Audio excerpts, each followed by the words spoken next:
आसमान में अचानक लहराता विमान दिखा और तिरछा होकर स्क्रीन से गायब हो गया। फिर एक जोरदार धमाका हुआ। ये नेपाल में विमान हादसे से पहले का विजुअल है। उस वक्त 11:10 होने वाले थे। पोखरा में लैंडिंग से पहले विमान आसमान पर लहराया और फिर हादसे का शिकार हो गया।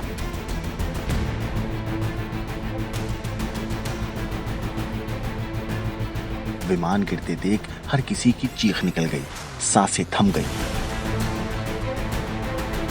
एक बार फिर देखिए हादसे के वक्त का ये वीडियो। लैंडिंग से ठीक पहले विमान पहाड़ी से टकराया और नदी में जा गिरा।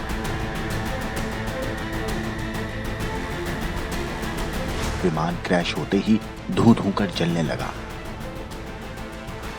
आसमान में धुएं का गुबार छा गया। चीख पुकार मच गई।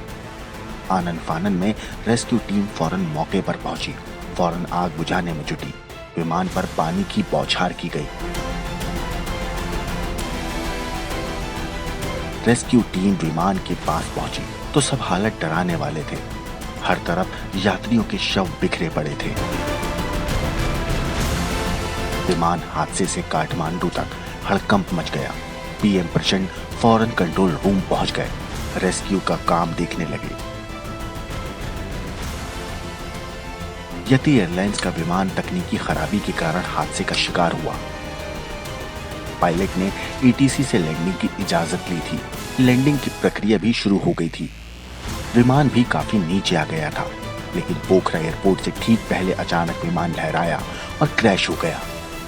कुछ टेक्निकल वजह मुझे लगती है कि इसमें रही होंगी, क्योंकि जब विमान सीधा उड़ रहा है और यकायक वो गोता लगाता है तो कुछ तो मुझे लगता है कुछ टेक्निकल रीज़न रहा होगा जिसके कारण पायलट उसको संभाल नहीं पाए, या फिर कंट्रोल प्रॉब्लम्स हो सकती हैं। तो हमें हमारी फिजिकल लोकेशन हमेशा मालूम होती है, तो हो सकता है उनको जो इंडिकेशन कॉकपिट में मिल रहा हो गलत मिल रहा हो, या फिर उनका ग्राउंड प्रॉक्सिमिटी से वार्निंग सिस्टम जो कि आप ज़मीन से कितने ऊंचे हैं ये हमेशा आपको बताता रहता है, या आप जो मनूवर कर रहे हैं वो सेफ है या अनसेफ है वो भी आपको बताता रहता है।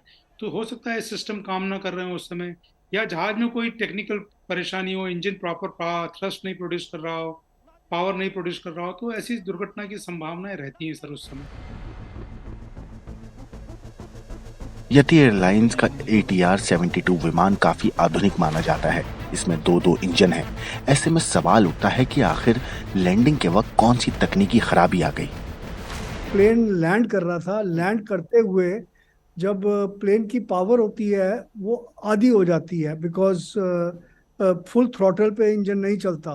तो उस या तो बर्ड हिट हुआ है या कोई टेक्निकल स्पार्क वगैरह जैसे आप कह रहे हैं, कुछ ना कुछ ग्लिच हुआ है, जिसकी वजह से पायलट ने लेफ्ट को मोड़ा है। और लेफ्ट को मोड़ने से most probably he was trying to avoid जो मकान थे या रेजिडेंशियल एरियाज थे उनको अवॉइड करके वो रिवर की तरफ ले गया है, और रिवर में जाके प्लेन क्रैश हुआ है। तो ये जो सटी रिवर है, क्योंकि बिल्कुल ठीक आपका जो कंक्लूजन है कि ना तो मौसम खराब था ना कोई और था, ये ज़रूर टेक्निकल एरर है या पायलट एरर है। ये तो ब्लैक बॉक्स से और इन्वेस्टिगेशन से पता लगेगा। हादसे का शिकार यति एयरलाइंस का विमान काठमांडू के पोखरा से उड़ा था। विमान में कुल 68 पैसेंजर सवार थे। इनमें 53 नेपाली, 5 भारतीय, 4 रूसी, 2 कोरियाई और एक अर्जेंटीना, फ्रांस और आयरलैंड के यात्री थे। विमान में 5 भारतीय भी सवार थे। इस हादसे में सभी भारतीय यात्रियों की मौत हो गई है। Bureau report, crime.